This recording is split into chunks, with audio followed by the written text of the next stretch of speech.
ഒറ്റയ്ക്ക് യാത്ര ചെയ്യുമ്പോൾ എന്താ സംഭവിക്കുന്നത് വെച്ച് കഴിഞ്ഞാൽ നിങ്ങൾ രാവിലെ ഇറങ്ങുമ്പോൾ മുതൽ നിങ്ങൾ പഠിക്കുകയാണ്.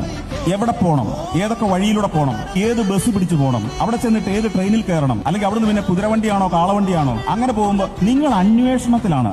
മുഴുവൻ യാത്ര ചെയ്യുന്ന സമയം മുഴുവൻ നിങ്ങൾ അന്വേഷിച്ചുകൊണ്ടിരിക്കുകയാണ്. നിങ്ങൾക്ക് ആരോടും വർത്താനം പറയാനില്ല. നിങ്ങൾ ചിന്തയുടെ ലോകത്താണ്, മനസ്സിന്റെ ലോകത്തിൽ ഇങ്ങനെ മുഴുകി നിൽക്കുകയാണ്. അവിടെ നിങ്ങൾക്ക് കുശലം പറയാനോ, വിശക്കുന്നു നിങ്ങളോട് പാപലാതി പറയാനോ, രണ്ടെണ്ണം അടിച്ചിട്ട് പോയാൽ പോരെ എന്ന് ചോദിക്കാൻ പ്രലോഭിപ്പിക്കാനോ ആരും കൂടെയില്ല. നാട്ടുകാരോട് നിങ്ങൾ ചോദിക്കുന്ന അവനറിയാത്ത ഭാഷയിലാണ്. നിങ്ങൾക്ക് രണ്ടുപേർക്കും മനസ്സിലാകുന്ന ഭാഷ ആംഗ്യത്തിന്റെ ഭാഷ മാത്രമാകുന്നു. അവിടെ അപ്പോൾ സംസാരത്തിന്റെ അളവ് കുറയുന്നു. അവിടെ നിങ്ങൾ ആ നാടിനെ അറിഞ്ഞ് അതിന്റെ ഓരോ ചുവടും വെച്ച് നിങ്ങൾ മുന്നേറുകയാണ്. അതിൽ പരം ഒരു അനുഭവം വേറില്ല. ആ യാത്ര കഴിഞ്ഞ് തിരിച്ചു വരുന്നതും 4 സുഹൃത്തുക്കളോടൊപ്പം ഇതേ വഴിയിലൂടെ പോയിട്ട് തിരിച്ചു വരുന്ന തമ്മിൽ വലിയ വ്യത്യാസമുണ്ട്.